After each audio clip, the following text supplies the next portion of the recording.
Okie dokie. So, hello. I am LJ. I am the artist who runs Zines, and today we are reading the Pots zine that I've made. I'm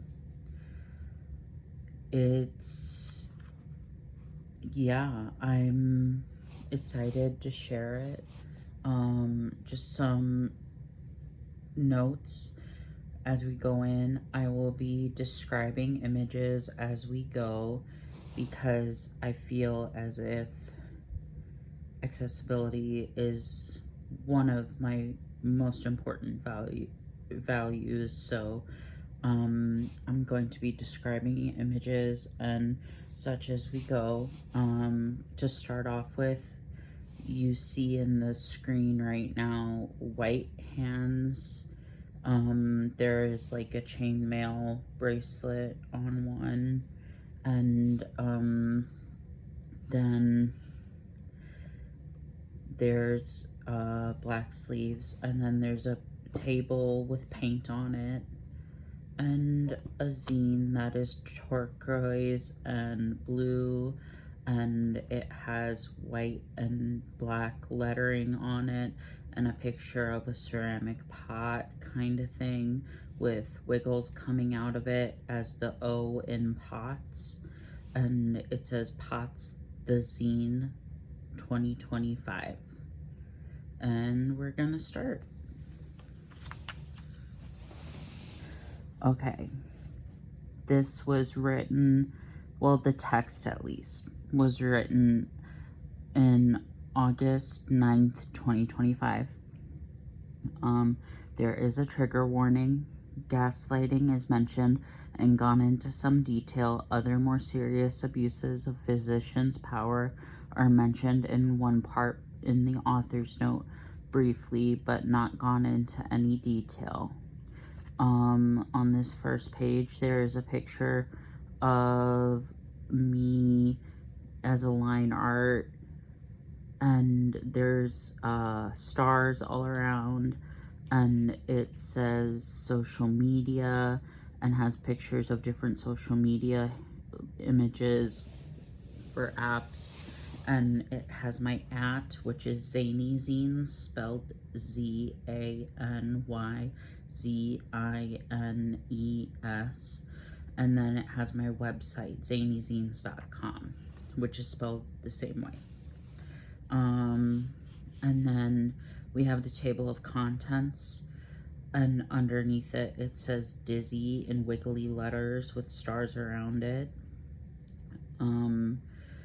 It has a glossary that says author's note, and this is where I made a mistake on this print batch. I only printed a few of these, but it's still my first batch, so mistakes happen. I didn't add the page numbers. So there's an author's note, there's what is POTS anyways, there's other dysautonomic conditions and common comorbid conditions, there's how POTS is diagnosed, 5 poor man's tilt table test, 6 subtypes of POTS and ways to treat them, 7 random tips and tricks, 8 gaslight gatekeep girl boss, this guy's guide to understanding if it's in your head or not, 9 how to find better physicians in your area or make do with what you've got, 10 should you get a diagnosis, an honest look at pros and cons for getting a diagnosis, 11 guide to mobility aids, and 12 guide to online resources. And it says page 2 at the bottom. Okay, so starting the body of the zine, we've got it saying, hi, I'm LJ. I identify as a disabled, queer, and trans, and fat or plus size guy who has POTS, which is a lot of labels. I am not a medical expert. I am just a patient, but A lot of the advice in this zine slash pamphlet is advice from my clinicians or trusted internet sources. I will cite at the end. I started seeking help for my POTS about 5 to 6 years ago when I had no clue I had it. Once I learned about POTS and was sure I had it, it then took a year to a year and a half to get an official diagnosis. But I had debilitating symptoms much longer that I didn't understand were POTS or any physical illness due to gaslighting. I originally had just one doctor believing my symptoms, and they meant for a lot to me, especially at a time when so many doctors and clinicians were telling me I was crazy. Unfortunately, just one doctor believing you is not enough to get a diagnosis or proper treatment usually. I needed a team of doctors being dedicated to me getting better, and quite a few who tolerated me enough to do the proper testing. I can now say I am doing leaps and bounds better physically. I went from being largely sedentary and being usually pushed around, lacking independence, to being much more in control and simply using a stool in my bag to help me out. This is not to say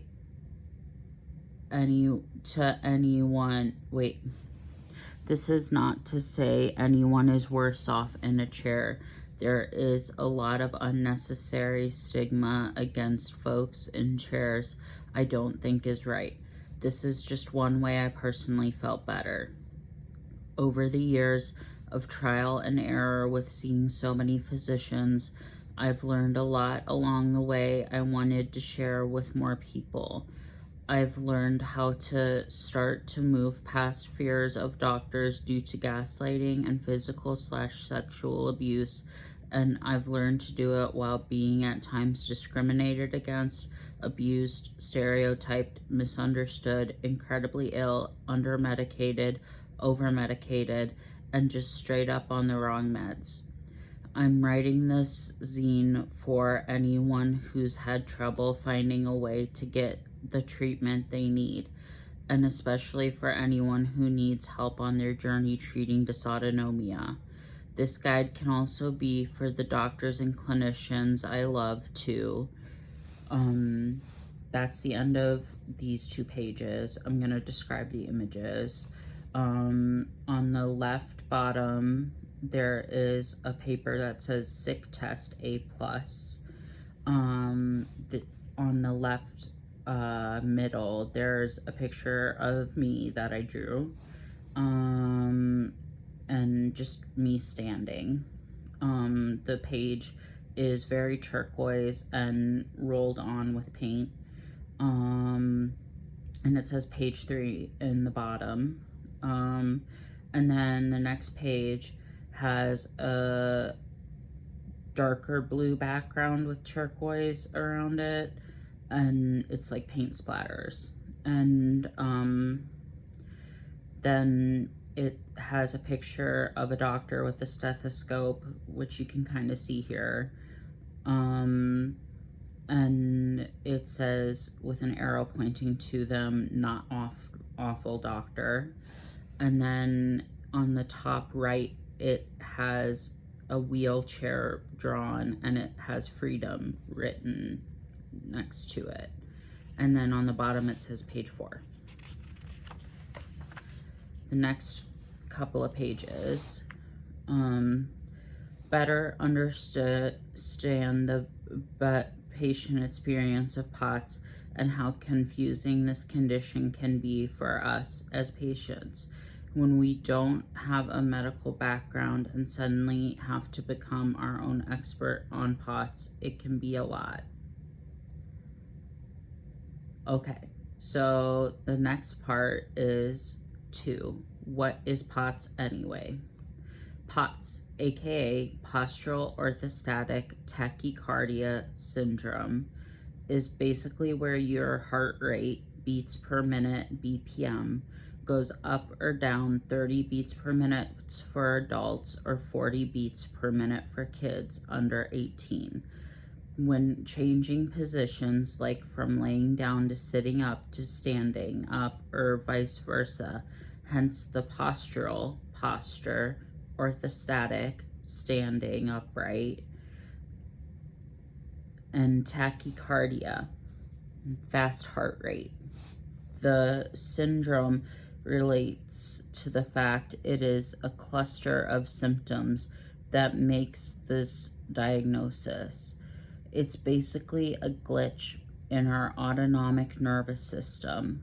The autonomic nervous system is the part of our nervous system that's automatic, meaning we don't consciously control it. So heart rate, blood flow, and digestion are some of the things it can affect. It disproportionately affects women and femmes, cisgender and transgender alike, from my understanding. And AFAB assigned female at birth people who don't identify as women like myself. But it definitely can affect cisgender men as well. It is just less common. Symptoms of POTS include, but are not limited to, I'm being extra descriptive for those of us who haven't believed we are actually sick. If you're confident you don't need these descriptions to understand, skip away. I just want you to be able to get an idea of what another POTSy person feels with these descriptions, but it's okay and normal for your experiences to be different from mine. And then the pictures on page 5 on the left is a picture of weed, and it says with an arrow pointing to it, not that pot, that's more fun than this. And it has little wiggly lines coming out of it. And then in the bottom it has a picture of me sitting and then an arrow going into standing. And then on page 6 there is on the bottom left saying your symptoms are valid, and on the top right it's a picture of various faces kind of merged into one another that says we have POTS, and it says page 6 at the bottom. Oh, and the paper that it's typed on is lavender. I don't know if I mentioned that, so I'm sorry, but yeah, it's lavender paper. And then the next part is dizziness, room spinning, flipping, moving, seeing stars or patches of black vision, feeling like you're not still when you're not moving.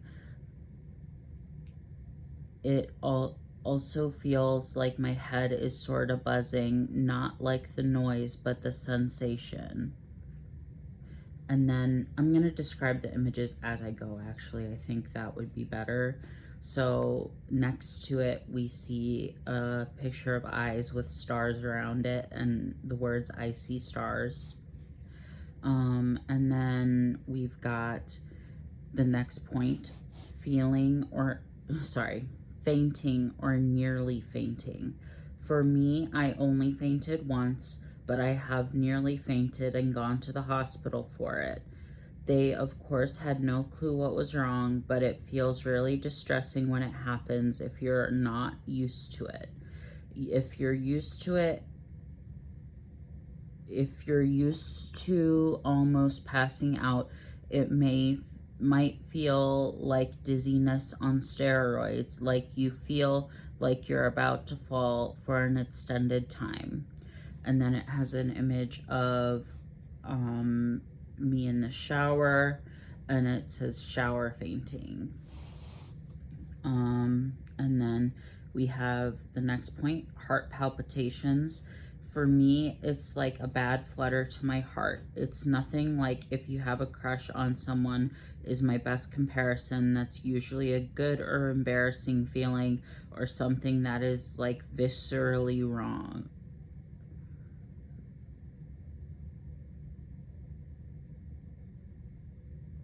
This is like viscerally wrong. Sorry, I missed this.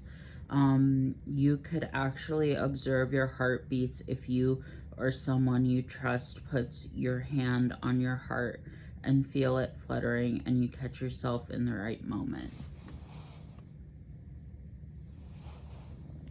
And then it has a picture of a heart with butterflies, and it says page 7. And the background is turquoise rolled on paint.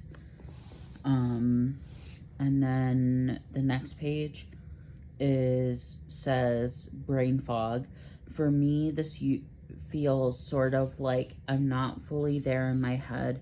I'm usually zoned out, even with simple things, and unable to tell when people are talking to me or just saying uh-huh and nodding to everything. For those of you who dissociate, it's very similar, though it does feel fuzzy and less floaty is the best way to put it. So then I have a picture of my head with like scribbles in the brain. And then we've got the next symptom, racing heart. It feels sort of like you're running a marathon when you just went up a flight of stairs or even just stood up. I encourage you to get a pulse oximeter. It is a really cheap and helpful way to monitor your heart rate when shifting positions, but a smartwatch will do the trick too. Next to it is a heart on legs that are running. The next symptom is shaky or sweaty.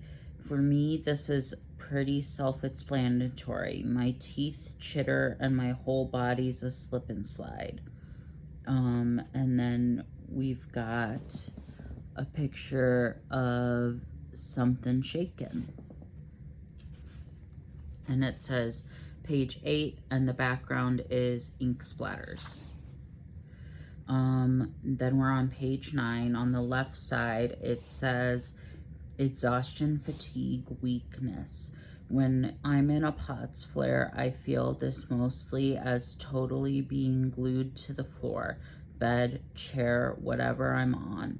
I can't get myself up no matter how hard I'm physically trying, and I'm sleeping much more than usual.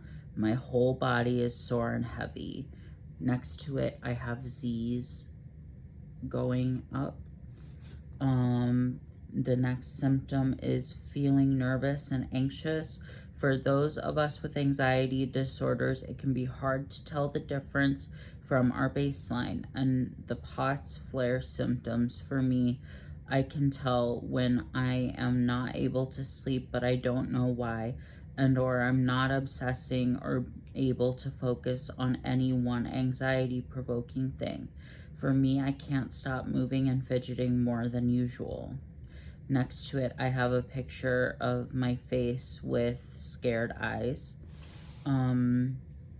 Next symptom is feeling sick. For me, I have a whole other comorbid condition called gastroparesis, so feeling nauseous and having a bad gut is normal for me. Basically, if you feel like you're gonna puke or have weird poops super often. And then it has a picture of somebody puking and a picture of a turd, which I know is very refined and dignified of me to draw. And then the background is a bubble wrap texture in turquoise. The next page is headaches. For me, it is usually occipital neuralgia, but it can be migraines. I'm super sensitive to light and have to wear total coverage sunglasses. It feels sort of like a tension headache, which to me feels like a bunch of rubber bands are tightening around my head and shoulders all at once, sometimes combined with stabbing pains that oscillate positions. It has a picture of me with knives around it, it being my head. um and then neuropathic pain. It is basically a painful pins and needles sensation, which for me is, I comprehend as my extremities feeling static, like static electricity, or kind of like how old tube TVs had visual static. That's at least how I visualize it. And then it has pictures of feet with needles going on the bottom. And then the next point is tur- exercise intolerance. Basically feels like even when you're ready mentally to work out, you just can't physically manage it. If you're barely able to get up, how are you supposed to exercise? Next to it, I have a picture of a muscly arm, and it says, "Swole is the goal, size is the prize, psych." That is page 10. It has a turquoise bubble wrap texture on the background.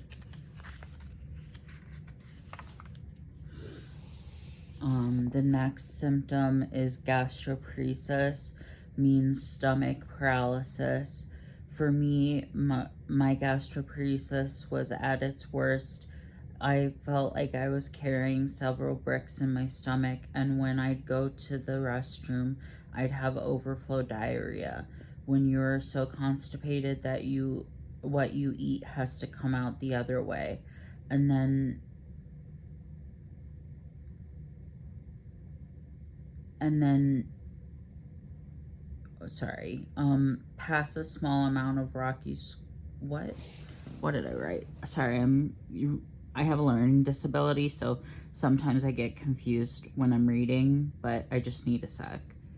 And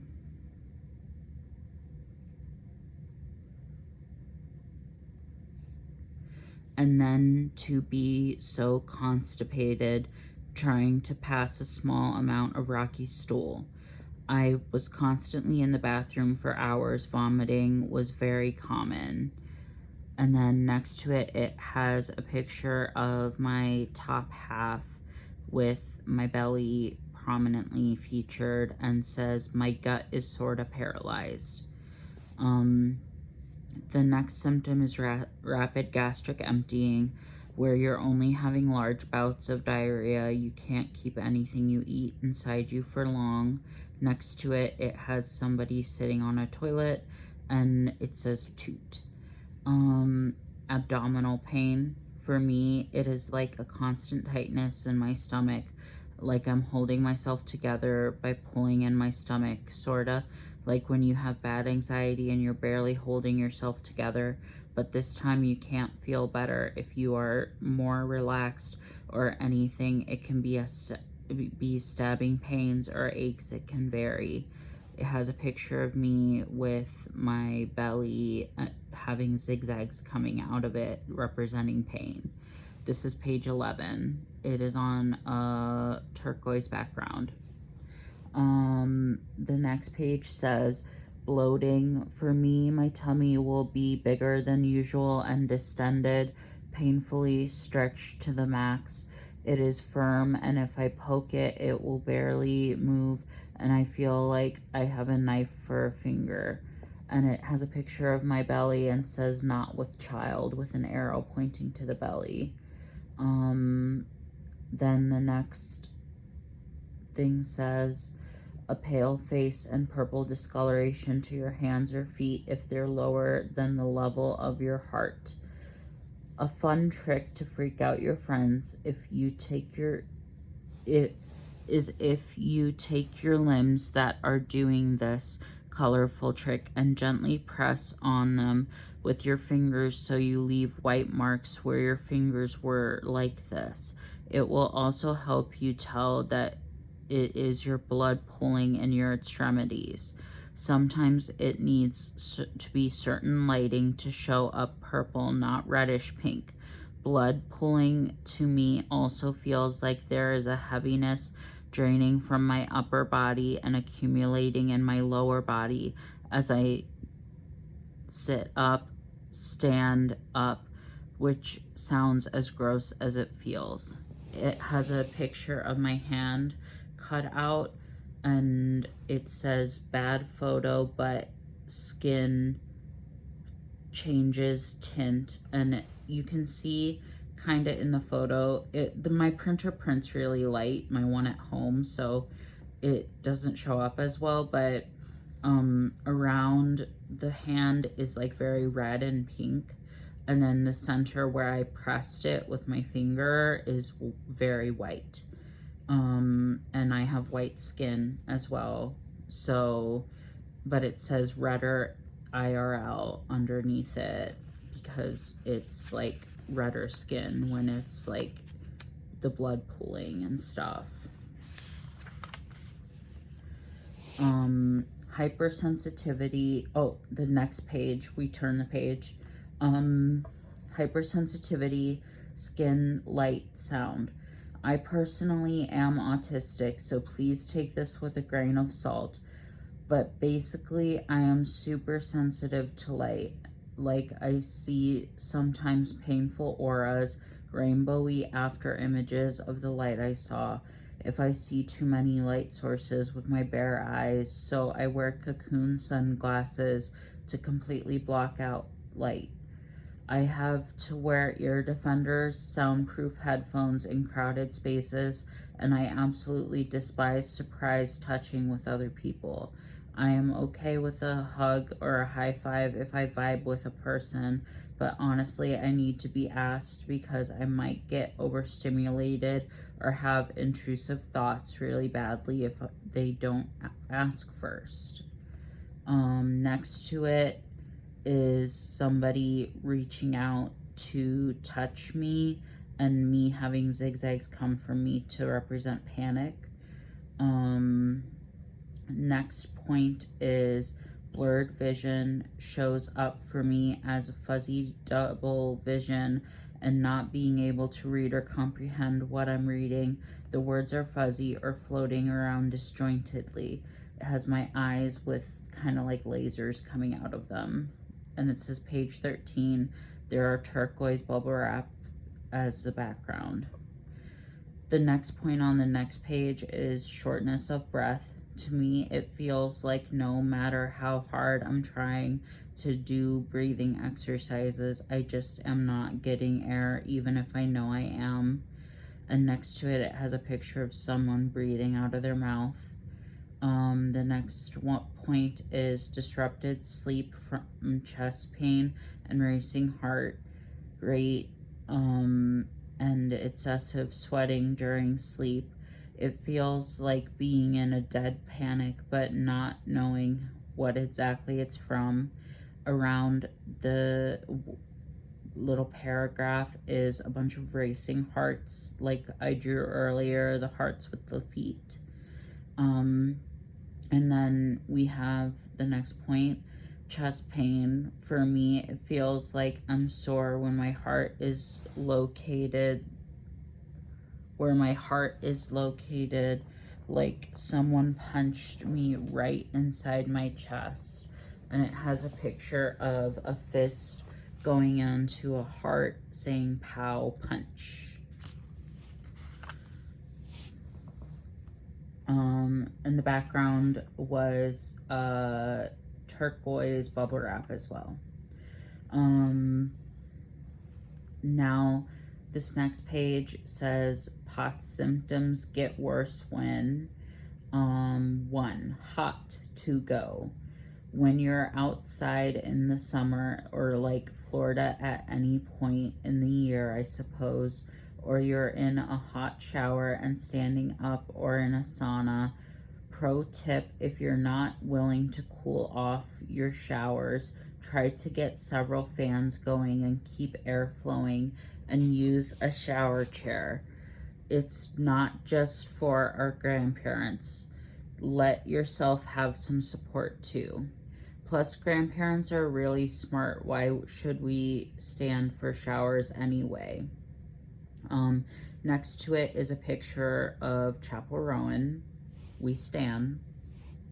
We stand, yes. It says hot to go, and it has a bunch of musical notations around it. 2 says standing a lot. When I'm at the store waiting in line, that's when this hits me, and usually when I wish I would have brought my collapsible stool with, so I could take a break while waiting for the person buying 100 individually priced buttons in front of me. I mean, craft stores, am I right? Like, that's a craft store in a nutshell. It says, it's got a picture of me standing saying oh no with grocery items on the, like, conveyor belt, I guess is the way to put it. Like, it's the little belt thing that you put your groceries on. And it says endless lines underneath it.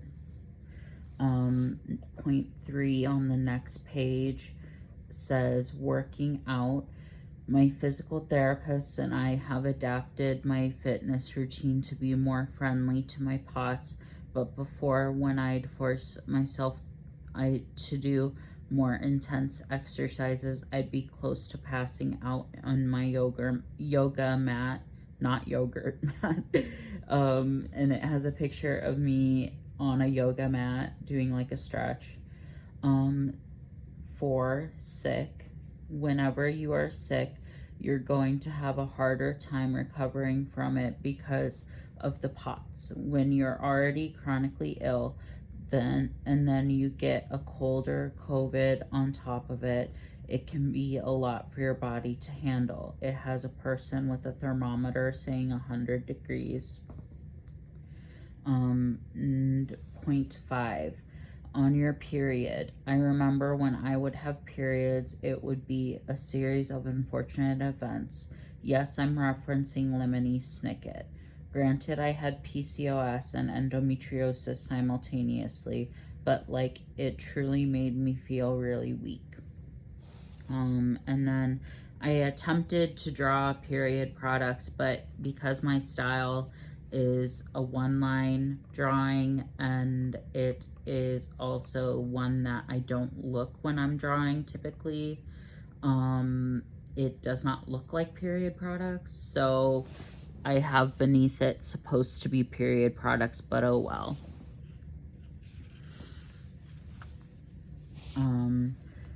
3, other dysautonomic conditions and common comorbid conditions. Dysautonomia encapsulates anything wrong with your autonomic nervous system, and there are so many different forms of dysautonomia. I cannot go into each of them, frankly. This zine is not, it is long enough as is, but here are conditions to research as well to see if you fit their symptoms better. Just because you're only hearing about POTS and relating to it doesn't mean you're necessarily going to end up with it as your final goal diagnosis. Sadly, bodies are complicated, and so are physicians. There are 15 dysautonomic conditions right now. Next to these paragraphs, it says dizziness and fainting in wavy letters. And then the conditions are as follows: orthostatic hypotension, vasovagal syncope, familial dysautonomia, pure autonomic failure, multiple system atrophy, inappropriate sinus tachycardia, autoimmune autonomic ganglioscopy, varioflex failure, hereditary sensory and autonomic neuropathy, autonomic dyslexia, diabetic autonomic neuropathy, congenital central hypoventilation syndrome, paroxysmal sympathetic hyperactivity, postprandial hypotension. Comorbid basically means another condition that you have with your other conditions. I have many comorbid conditions, but most people with POTS or dysautonomia do. It is very common to develop POTS from conditions like EDS or a brain injury or even COVID. All of these things are comorbid then if you develop dysautonomia on top of, say, EDS. Here are some common comorbid conditions.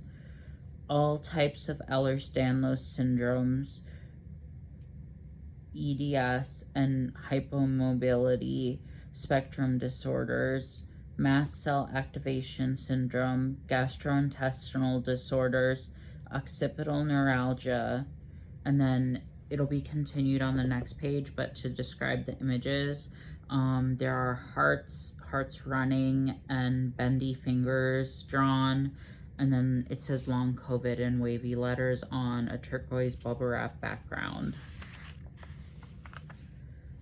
Continuing the list, migraines, brain injury, long COVID, ME, chronic fatigue syndrome, small fiber neuropathy, autoimmune disorders, much more.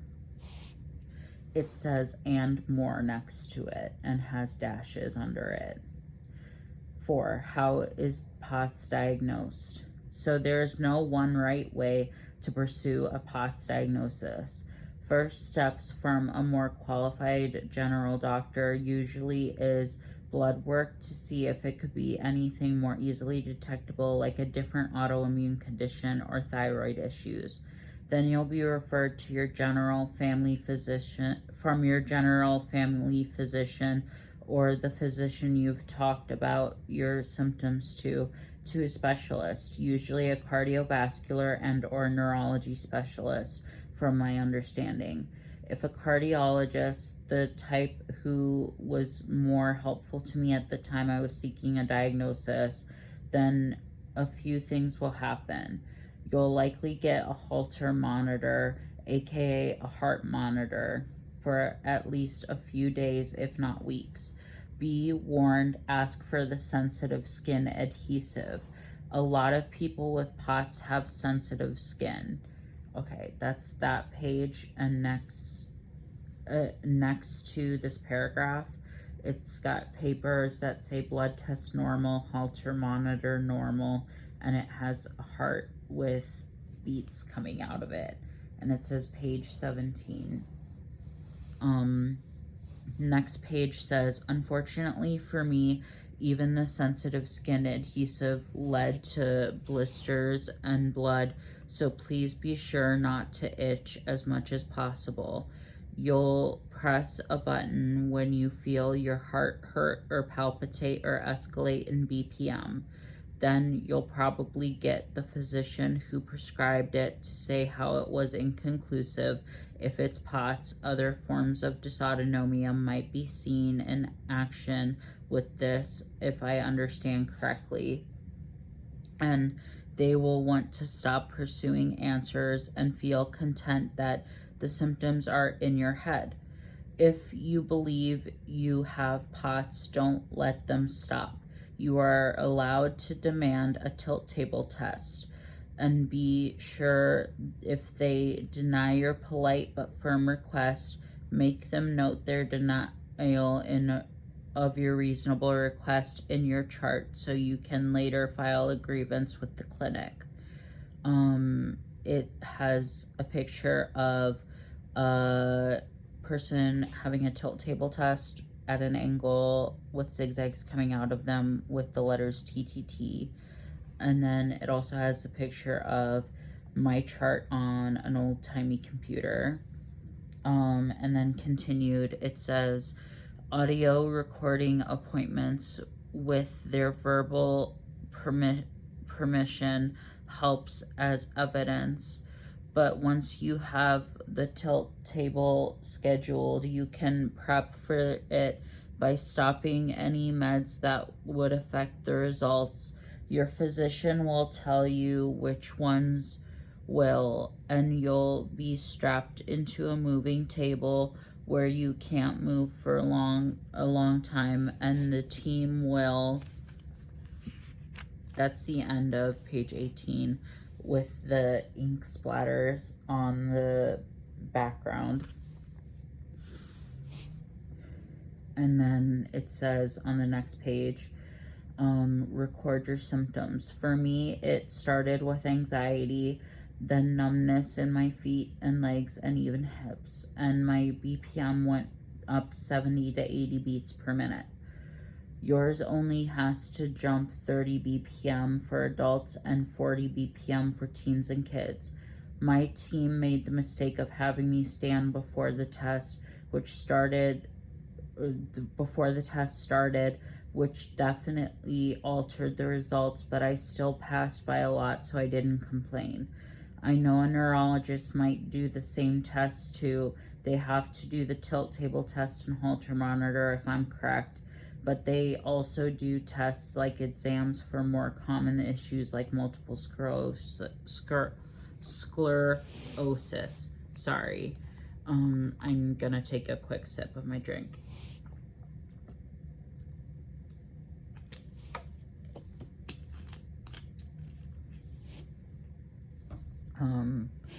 Next to this, they have a picture, it's me. Sorry, I have a picture of feet with needles under them. Then underneath, it has a picture that says proof. And then 5 is called Poor Man's Tilt Table Test. You might be thinking by now, how in the world do I prove I have POTS to a doctor that might not listen to me without any proof of my symptoms? To that I say you can bring some proof. Basically, on top of keeping either a daily digital symptom tracker, like with an app or document, or physical symptom journal, there's some good symptom tracker PDF downloads online, or you can make one yourself. I include a simple one in here, but future ones I make should include areas to track other things like bowel movements and your flow if you have one. You can try the Poor Man's Tilt Table Test /TTT, also known as an at-home TTT. Use this chart or make your own to track your heart rate and blood pressure at specific intervals from standing up and laying down. You have to have laid down for like 10-ish minutes so your heart can be resting. Sometimes it is best to do right when you wake up in the morning to get the best heart rate. You start by trying to stand pretty quickly, and then you record your symptoms, heart rate, and blood pressure at every stated interval. Keep a timer next to you, like on your phone, and be diligent and have a loved one with you to record for support. Also, to catch if you faint. You're not allowed to pump your legs or really move because in the TTT in a clinic, you're not allowed to move your body either. And then next to this paragraph, there's a picture saying write down every symptom with a drawing of a handwriting tracker on next page with some scribbles around it. And it says page 20 on the bottom. The background is turquoise bubble wrap. And then this page has a graph that really, I don't know if I can zoom in because that would like alter how the whole thing is filming, but basically I'll describe it so that you can recreate it at home. On the left, I don't know if it's not an axis, but like left side of the graph, like there's different squares with words in it. So these say day 1 a.m., day 1 p.m., day 2 a.m., day 2 p.m., day 3 a.m., day 3 p.m. And then on the top of the graph going right, it says resting BP, resting HR. BP at 2 minutes, HR at 2 minutes, BP at 5 minutes, HR at 5 minutes, BP at 10 minutes, HR at 10 minutes. Then it says subtypes of POTS and how to treat them. You might be confused by this concept, but many physicians do believe there are specific subtypes of POTS commonly accepted amongst experts. Please keep in mind treating POTS is messier than I have X subtype, and so I take X medications only. You can take a wide variety of meds, and that's the end of this part of the page. But around it, the images are of pins and needles on the feet and a racing heart rate with the legs and stars all around. Then it continues on to say treatments and see progress and have symptoms lining up with certain parts of each subtype. Subtypes are so you have a better understanding of what might help. I also have treatments from each category currently because POTS kinda needs us as patients to throw all the crap against the wall possible to see what sticks. Not that my meds and non-pharmaceutical treatments are crap, but I'm trying to use colloquialisms. Each body is different, and sometimes you need to try everything. POTS subtypes also have a lot of complex terminology, so I hope you don't mind that this section is heavily inspired by the following website that I cite later, and it has a link to a Standing Up to POTS website.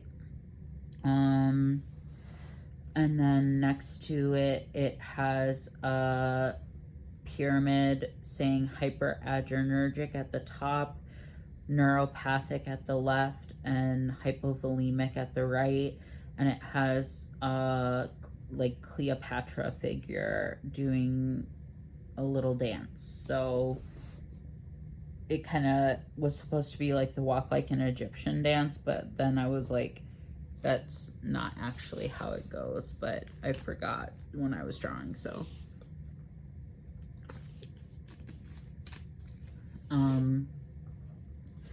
then it says, here are the subtypes of POTS.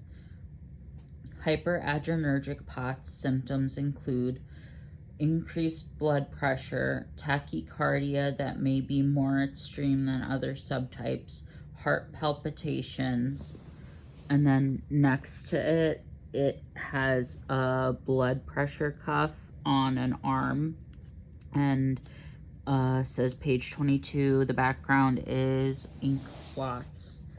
The next page says anxiety, tremor, cold, sweaty extremities while upright, migraine headaches, increased urinary output when upright, nausea, vomiting, comorbid mast cell activation syndrome.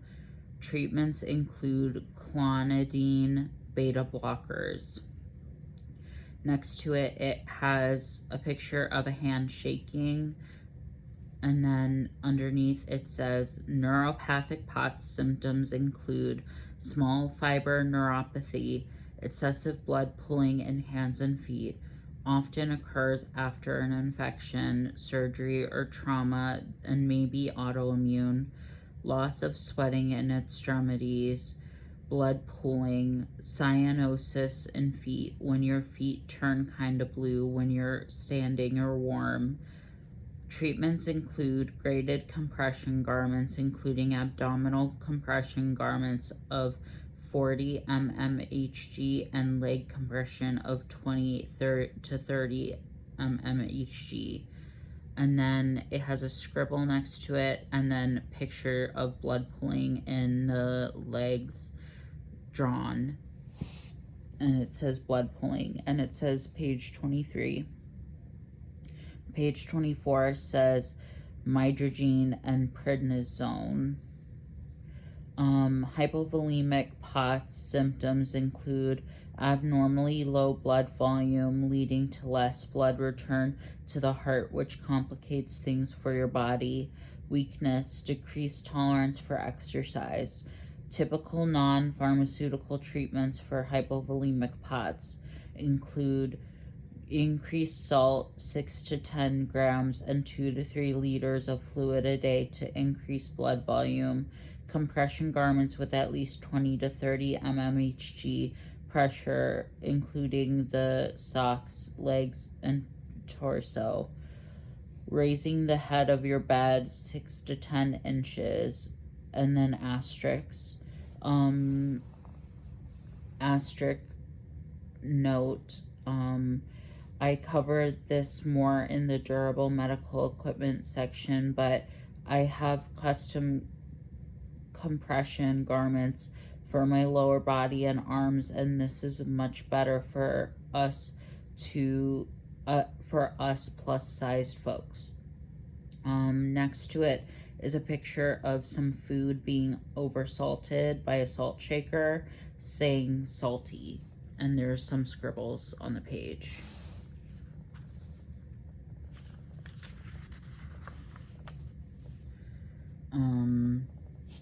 Sorry, I'm really thirsty. I get dry mouth.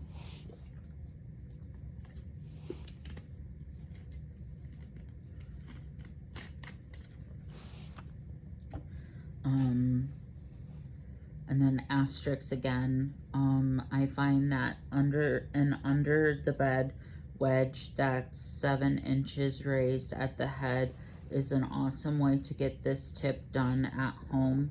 They are an investment and usually marketed for GERD, but super helpful. Pillows are not the way to go.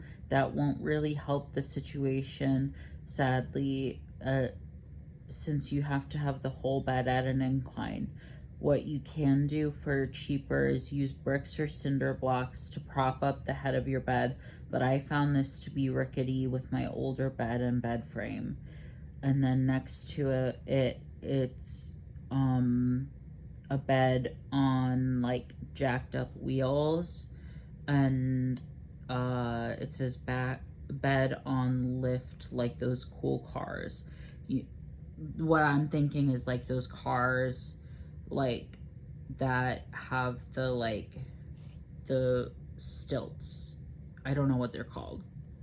But then it says typical pharmaceutical treatments for hypovolemic POTS include fludrocortisone, desmopressin, erythropoietin, and IV fluids. And it has a picture of an IV running to an arm. And then it says other treatments I have found helpful. Corliner ivabradine is a medication that legit lowers your heart rate, like by a lot. It's not made for POTS Most of it, if not all, these meds are off-label, meaning they aren't meant for POTS, but FDA approved for, say, heart failure. It's been one of my many miracle drugs I've started in the last few years that have turned my life around a lot. And it says my miracle pill, one of many, page 25. Then it says LDN, low dose naltrexone. You may be familiar with naltrexone, but as an opioid antagonist for people who have been struggling with certain addictions, but at much lower doses, it is an awesome medication for pain management, in my opinion. It has to be compounded, though, meaning specifically made because of its usually low dose for the med. So I think it's supposed to be unusually. Sorry, I totally caught a misspelling there. Please know, as great as this med is for me, the costs make it out of reach for a lot of people. Next to it, there's a Porter and Mestel, and it says mix and meds. 7. Random tips and tricks. Here felt like the most appropriate place to spew my random amounts of accumulated tips and tricks for treating POTS. I'll try to put any sources to the info in citations, but honestly, like, a lot of this is just what doctors and Facebook groups have told me. So, like, take everything with a grain of salt, though it is on this list. If it is on this list, it has worked for me. And it says track some symptoms on the next page. Page 26. There's ink blots in the background. And then we've got the middle spread. We're halfway through the zine. Oh my god, it's so long. I know, my mouth is so dry, but we're doing it. So it says on the 2 pages, it says left to right in ransom letters the illest symptoms. And then you see a picture of kind of like a cartoony outline of what we know is my body. And yeah, so it's just color-coded pain maps of where I'm in pain and like what the pain is, and it has written tips and tricks that I'll go through. And yeah, it says in handwriting, first things first, this is an example of a drawing you can do. There is no one-size template for humans. The next page has a blank area to draw or paste on your own body. Scan the page and print a bunch for your clinicians. And then it says track pain or other symptoms with colors or numbers. Achy pain, track with descriptive words. Draw yourself front and back. Different days of pain shown in example. And do this how you want to get creative. And then on the left, it has a place for the date. It has a page number, 27, and it has a space for notes, a space for notes on sleep. It has a space for any injuries, tachycardia highs for BPM, symptom triggers, fatigue and dizziness ratings, chest pain ratings, head pain, nausea ratings, any fainting, yes or no, allergies or MCAS out of 10, GI issues, yes or no, brain fog, yes or no, out of 10, pins and needles, out of 10, appetite notes, anxiety, out of 10, shortness of breath, out of 10, and that's page 28. Officially halfway through. I am going to drink to that because I'm thirsty.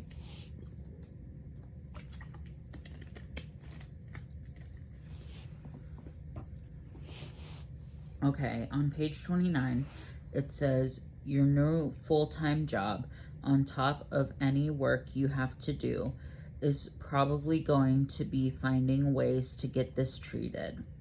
In order to stay sane, I recommend finding a strong sense of community and possibly a therapist or counselor or a social worker. The therapist and or counselor will be great for talking about the hardships of chronic illnesses or disability and should be open to you defining what terms are comfortable for you, sick versus disabled versus condition, etc. A social worker should be free to you through your clinic or hospital. I am seeing a social worker at my main hospital through the phone, and he's awesome. He's my hospital's LGBTQ outreach dude, and is great. He answers as many questions as he humanly can about what I can get from my combo of insurance and providers and treatment goals. You may think a therapist and social worker do a lot of the same stuff, but in reality, it is very different. To the left, you see kind of like someone in a suit and tie with a business briefcase, and then it says in the middle of the 2 pages, chronically ill. And then on the right page, on page 30, it says, if you're assigned a doctor who doesn't know what they're doing, bring studies backing up treatments you want to pursue, like medication or therapy, or like print those studies about X medication or therapy and show them what you need with the research to back it up, and make them read it. Whether they do it in front of you or not doesn't matter so much. Your doctor should always be doing homework for their patients. You're not a burden for standing up for treatments you need to give a try or anything like that. It's most telling when I've brought studies to a doctor and they've reacted poorly and defensively. It's frustrating, but shows that they may not be worth the effort of molding them into a better physician for your needs, and you may have to move on to someone else if able. To the left, you see somebody studying under a lamp, and it says study, and papers all around say study after study after study. Small, frequent meals can help POTS folks' energy and digestion, but it is really freaking annoying eating so often sometimes, though, because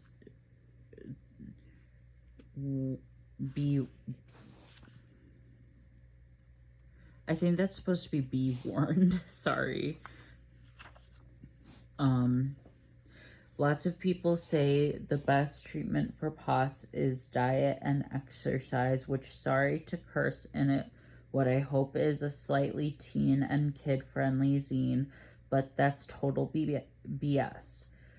Yes, it helps to have a proper diet and exercise, but how are you supposed to find the right diet without the right GI doctor and nutritionist? How are you supposed to exercise right if you suffer from constant dislocations and subluxations from EDS, or your migraines flare when just walking? This requires proper medication and therapies, physical, occupational, vocational, and mental, to get you back on your feet. You need a team of clinicians to be willing to dedicate more than just a 15-minute visit once a year to your case. You need passionate people to help you get help. That's my honest take on diet and exercise, in quotes. And then it has a picture of somebody on like a wooden floor doing stretches with food like apples and bananas over them. The next page, page 32, says some people suggest high fiber or low histamine or caffeine-free diets, and I think there is no one-size-fits-all diet for POTS. I can't have much fat or fiber in my diet for my gastroparesis, so personally I can't compare my diet to the miracle ones advertised on POTS, TikTok, or whatever. I say experiment with your diet, but try to do so with a certified dietitian or nutritionist. If your insurance won't cover that, consider a therapist that specializes in a relationship to food, like for eating disorders. If you have an eating disorder, this may qualify you for more help than otherwise. Totally pays to have more illnesses, right? Wink, wink, this guy with an eating disorder.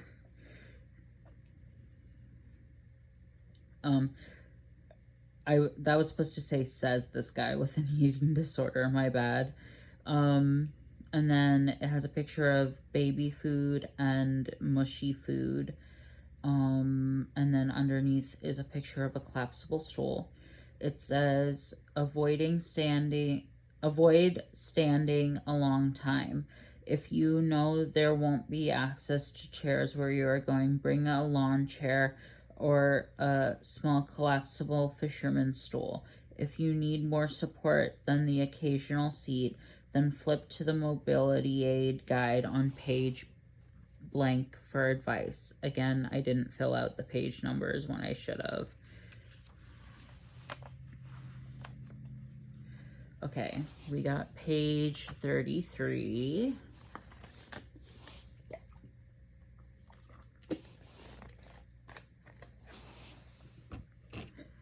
If you can't afford physical or occupational therapy, or nutrition counseling, seek certified folks who accept sliding scale payments and can be visited less often. Back when I needed physical therapy after top surgery, I didn't feel comfortable going back to my old PT place at the time, so my doctor recommended a trainer who did sliding scale sessions online. They were super nice and helpful. I just needed more sessions than I could afford at the sliding scale payments, so I had to get past my fear of PT. So at the in-person place, it is different for everyone what works with their life, with their insurance and wallet, but honestly, it wasn't like it was a bad deal. The sliding scale PT with the trainer online. Plus, they had a ton of exercises for hypermobile folks free on their Instagram. So maybe you just need to really do an Instagram or TikTok dive and find a physical therapist, not just a personal trainer. They are not the same, who works for your needs. And on the side here, I have pictures of me doing exercises on a wooden floor. The next tip is, so I recently had the absolute pleasure of finding out there is such a thing as a disability librarian. They basically specialize in everything disability and help their communities have access to materials and programming about different disability topics like SSI and SSDI and vocational rehab. I spoke to a great librarian at the IU Bloomington Disability Library and learned so much about the resources available to me as a resident of Indiana. I don't know about other states' access to these sorts of librarians, and this one was associated with the school, Indiana University, but she helped me even though I'm not a student and haven't been in any college, let alone IU, for a while. Definitely research in your state what sort of disability libraries there are. And then has pictures of stacks of books all around on page 34. Okay, page 35. 8. Gaslight, Gatekeep, Girl Boss. This guy's guide to understanding if it is in your head or not. There are 3 types of doubts I want to talk about in this section. Clinicians gaslighting you gaslighting yourself, and lastly, anxious doubts about whether or not you really have POTS. Each really mess with your brain, but most of us deal with at least some combination of these at some point in our chronic illness and or disability journey. Clinicians gaslighting us POTS patients is very common for a lot of reasons. One, it is seen as a woman's issue, in quotes.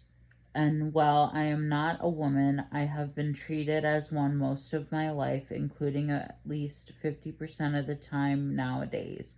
So I feel for people who identify as women and femmes who are dealing with this. And cisgender men and POTS do exist and often are shamed for having what's considered to be a feminine illness. This page has a gaslit lamp with zigzags coming out of it. The next page says, clinicians just treat women differently than they do men in a bad way a lot of the time. Sadly, even women and non-binary clinicians can. Doctors are specifically taught the phrase, if you hear hooves, assume it's a horse, not a zebra, or something like that. This is most often used in reference to misdiagnosing EDS, but applies to many other misunderstood illnesses like POTS. They're taught to assume that when there's certain symptoms, assume the more common illness, not the rare stuff like POTS. But POTS isn't that rare in all actuality. It's the education that's lacking on the clinician's end of it. 3. Doctors are people, and people are usually raised to be somewhat prejudiced. Think about growing up. Weren't you told to avoid or judge certain people for whatever reason, whether they were by your parents or teachers or friends? If a doctor has been taught that a neurodivergent person like myself comes in complaining of a host of seemingly unrelated things, why wouldn't they? And then it'll continue on the next page, but the image is of a horse leg stamping on the ground and an ear hearing it, saying hearing hooves.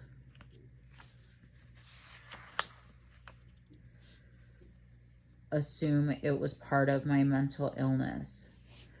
Here are some common gaslight phrases so you can better recognize it. I think you'd know if you had POTS. You don't look like you are in pain. It is normal to be dizzy. Your labs are normal, so I doubt anything is wrong. If you were sick, you'd be completely unable to do anything. A lot of kind people can gaslight too. So if you have a loving or amicable relationship with someone and you can totally still hear these.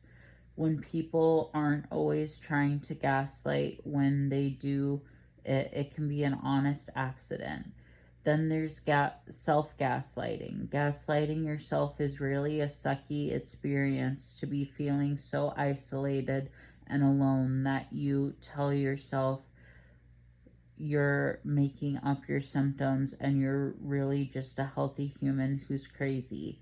But when enough loved ones or doctors don't believe your symptoms, what else are you to do but perpetuate the cycle to keep yourself from bringing it up again and being rejected and corrected again? It's a vicious cycle. The only way to get out of the cycle is by and then there's pictures of gas lamps on this page 37.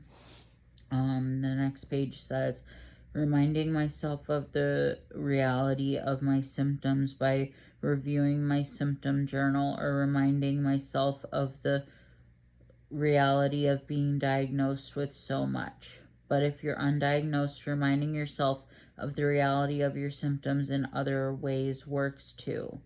There's a gas light next to both of these paragraphs. This last section is about doubts from anxiety about whether you do or don't have POTS. It's for those of us with OCD and other anxiety disorders.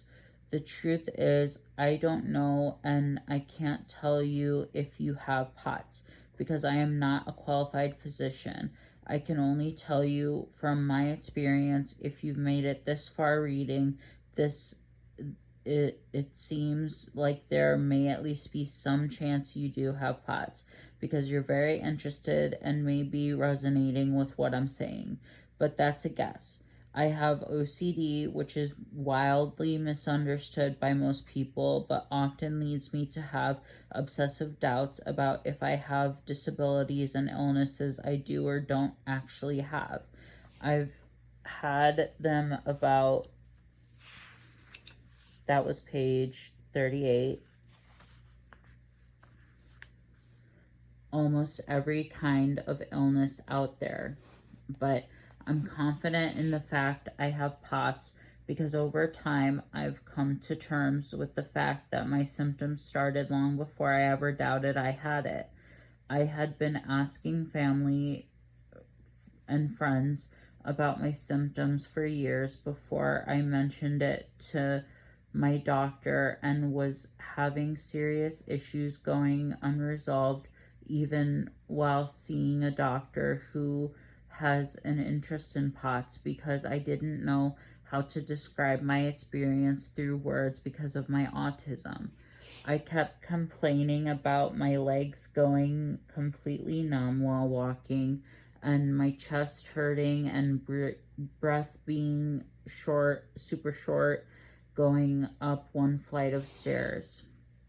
How I was sweating through all my clothes in the winter and my hands and toes would go purple. I talked about my vision coming and going too. It was all signs of POTS, but I don't blame my doctor for not knowing because there's so much it could have been. They didn't know I was hypermobile or anything like that either. But when I stumbled across EDS and POTS on TikTok and realized I resonated with them, I felt certain I found it, even if it was just a moment of certainty. There's a gaslight lamp on this page as well. Of course, I doubted myself, but in the end, I was able to tease out the truth. Thankfully, I honestly, I hope each of you reading who struggle with anxiety or OCD can talk to someone who specializes in these disorders and get some clarity on if these symptoms are psychosomatic or just being noticed for the first time. And then there's a picture of something to the right of this paragraph, but I don't really know what I was trying to draw. So, I don't know. 9 is how to find a better physician in your area or make do with what you've got. My number one best tip for finding a better POTS physician is to ask fellow POTSies. The easiest way to do this is the way I did, by finding local online support groups for dysautonomia. The group Dysautonomia International has Facebook groups for most states, if I'm correct, and I've seen them for other countries than America. So there's lots of potential there will be one near your neck of the woods. For me, since my home is closer to Illinois doctors than Indiana ones, I am in the Illinois chapter of Dysautonomia International. They accepted me into the private group no problem. They're pretty good at keeping people from totally doom spiraling or selling stuff on the page, so that's good too. They have a directory of the best doctors and clinicians in Chicago and more widespread locations across the state. Really, the best doctors are in major cities, sadly for us small town people, but it is so worth it to travel if you can.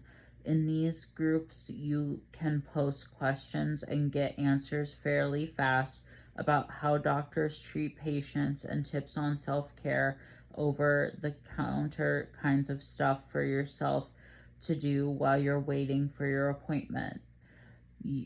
You can get tickets to the Dysautonomia International seminars held every year in a different state and online. Last year was in Chicago, but I couldn't go, but I did watch some of the videos. Those conferences and seminars cover all the latest treatments that are coming out for POTS, EDS, gastroparesis, MCAS, and more. I've really been pleased with these groups. On this page is a picture of a really wacky drawing of Illinois and Indiana. And then the next page says, to be honest, but there are national and worldwide Facebook groups like the Standing Up to POTS one or the EDS Society, but there are Facebook groups and Reddit forums for almost every condition out there, but honestly, don't be surprised if you see a lot of doom and gloom on these social media pages. A lot of people haven't figured out how to deal with their health conditions or disabilities and want to make it everyone else's problem. In reality, it takes a lot of slow and painful work to accept you have a life altering condition that could get worse or better on its own timeline. Another way, if you uh, aren't on Facebook, which I know is so old school, and Meta is as a company has sketch policies, but there are good parts of it, like any social media, is to network with local in-person support groups. I haven't been able to find any because I live in the suburban nightmare, but I have several friends with POTS and we talk about our treatments and doctors all the time. And then on the side, it says rise and fall of a Midwest dude with POTS. That's a stretch. I I tried to make Chapel Rowan puns in this. It didn't really work. The next page, page 43, says another way to find good doctors is through website reviews, either on Google, your hospital's website, Healthgrades, or ZocDoc. Keep in mind, reviews on websites for hospitals and clinics often have arbitrary rules that people that only post reviews of people who've reviewed them 30 times for real. I saw that policy once. So obviously, if a bunch of people hated the physician on appointment 1, they'll never show that. Try to do as much research as possible on whatever doctor or clinician you'll be seeing before you see them, especially on trusted forums you're familiar with. And lastly, try to find, if at all possible, a doctor who is part of your communities, which I know is easier said than done.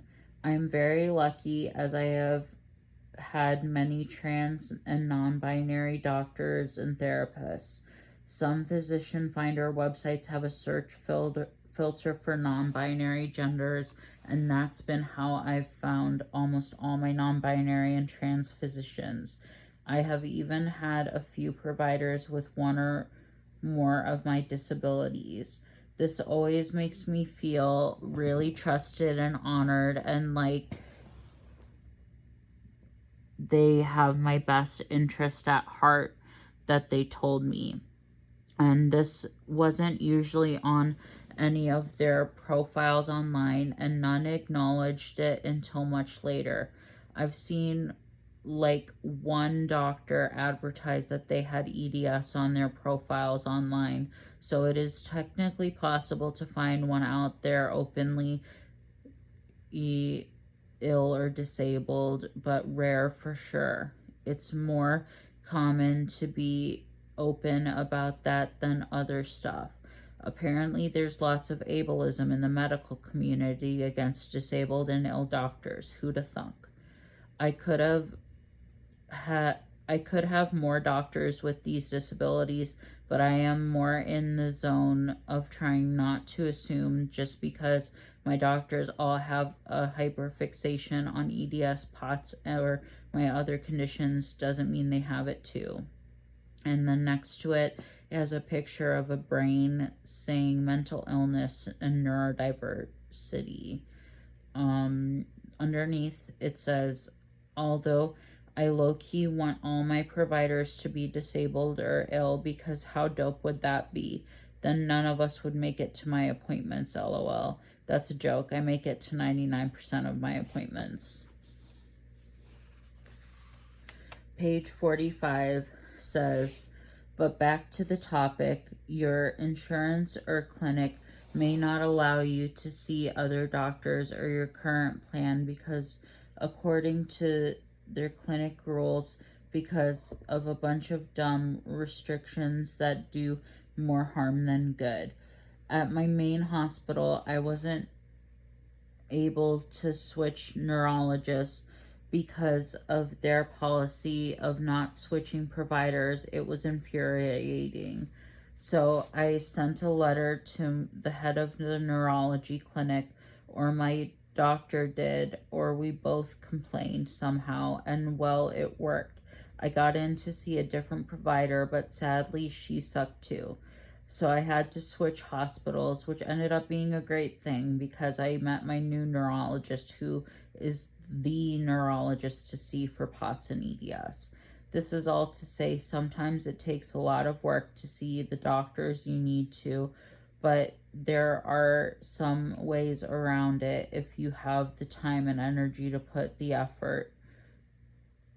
I've had my struggles with insurance coverages, even with my good insurance. It happens with all insurances, no matter how good. But there is sometimes some avenue to fight it if you have a good provider, usually a doctor, because of the whole hierarchy in the medical field, or even a lawyer. I've heard if people using them, if it gets that bad, they can write you a letter attesting to your need for an out of policy physician. I'm not saying it is certain you'll get what you need. So many people are going to get denied over and over. That's the reality of our society's broken healthcare system. But what I am saying is if you keep trying, which I know is a lot of energy, for that is a luxury for us sick folks, you might get an answer that could work. That being said, when I needed a custom wheelchair, I waited like a year and a half and never got even a non-custom loaner chair to help me out. So I get what being denied and be constantly fighting with insurance and vendors for durable medical equipment is like to some degree. Sometimes avenues outside of insurance work out too. I have a friend who got their custom wheelchair covered by vocational therapy. Guide to mobility aids. This next bit is tips on navigating insurance for covering durable medical equipment. Mind you, the only things I have successfully gotten covered was custom compression garments. The wheelchair was never successfully gotten through insurance for me. I lost that battle, but I have some knowledge. This page has pictures of wheelchairs, a graveyard with a wheelchair, and then has the letters DME and wiggly letters. Tips on DME.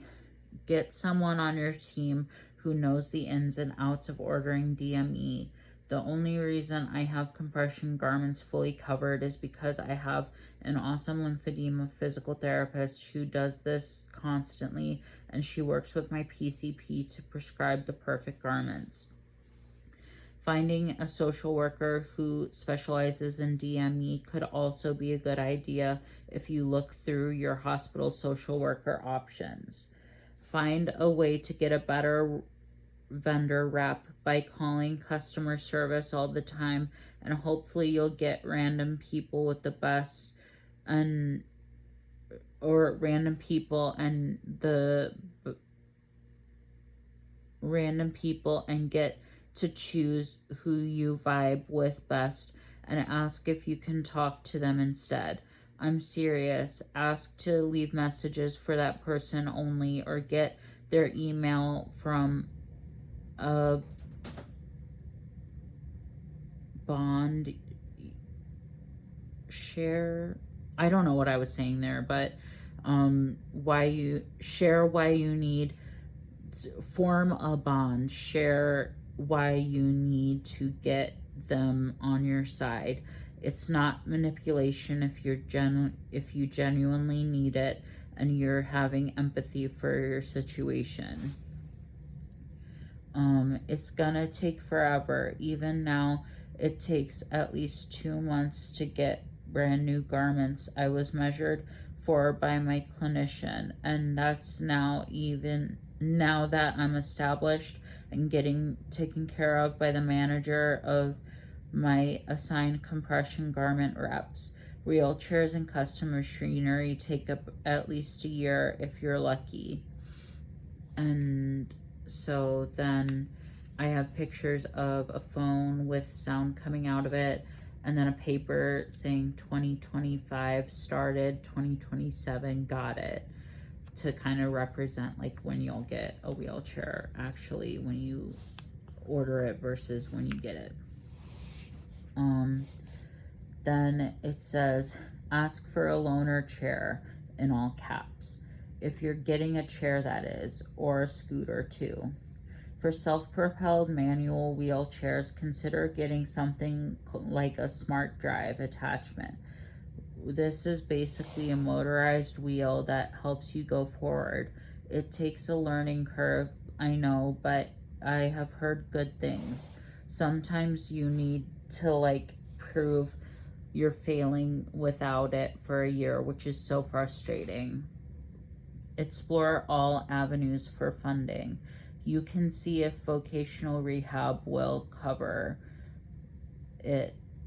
Can you make a GoFundMe or sell an easy to make product for extra cash? Consider if SSI or SSDI will consider this an asset that counts against your income if it's your situation. If you use an able account money, or if you can use able account money to fund this necessary equipment. And then on this page there's a bunch of wheels and scooters and stuff, and then money signs.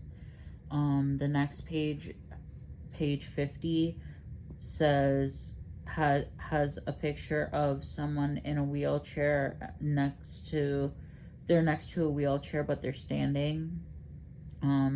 Ambulatory wheelchair users are the majority. Not saying they're more valid, but I'm saying they make up the majority of wheelchair and scooter users.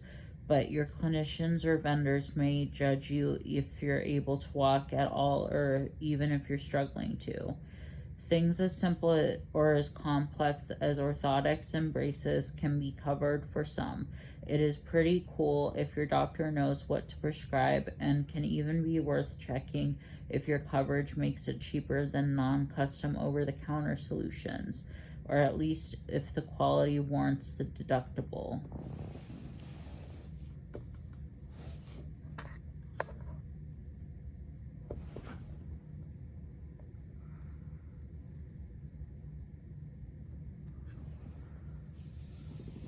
Guide to online resources.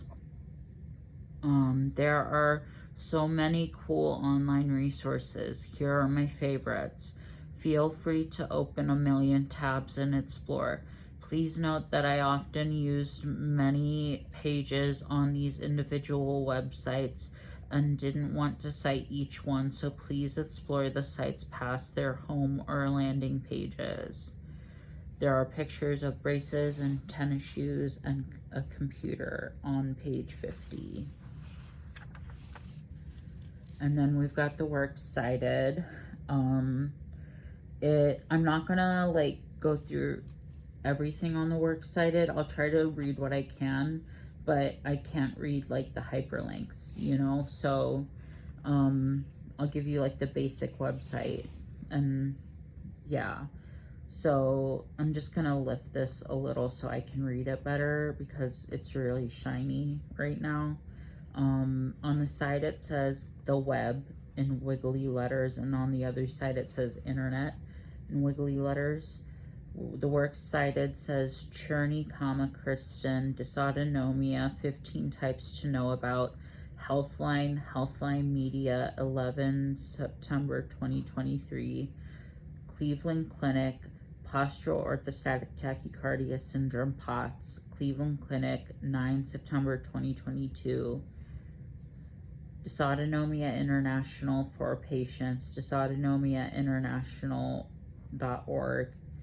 Home, Standing Up to Pots, standinguptopots.org. Johns Hopkins Medicine Postural Orthostatic Tachycardia Syndrome, POTS, Johns Hopkins Medicine 2019. Standing Up to POTS, POTS subtypes, Standing Up to POTS.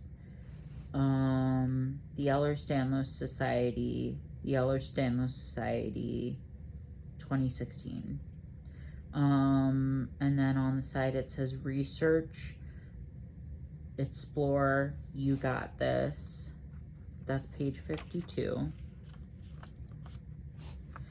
Page 53 is handwritten on the lavender paper. It says, one last thing. I personally went to tens of doctors before I found out this was POTS, and after got told it wasn't by tens more. It really made it hard for me as a person who naturally doubts if my mind is right. I went inpatient for psych reasons because I would complain of anxiety symptoms and that I wanted to die. I didn't know it was because I was having a POTS episode coupled with EDS pain so bad I couldn't function. Mental health issues are often seen as a character flaw or the fault of the one with it, much like chronic illnesses. My autism and OCD made it so that it was easy for doctors to just dismiss me as crazy. I'm here to say you're not crazy. If you're sure you have something, people around you won't see that properly. And even if POTS isn't the right diagnosis, I believe your pain and your symptoms are valid. LJ. That was page 54. It was cut with like crimpy scissors on the side. So like there's like ruffle on the side. And then there's like a ruffle around it with the pen. And then the last pages, page 55 has me with a big thumbs up and lines coming out like a sunlight. And it says, you read a huge insert curse word for butt zine. Woohoo! And then at the end it says, I just want to say thanks to my current amazing set of doctors, clinicians, and therapists of all kinds who believe my symptoms and try their best every day to help people with conditions like mine feel better.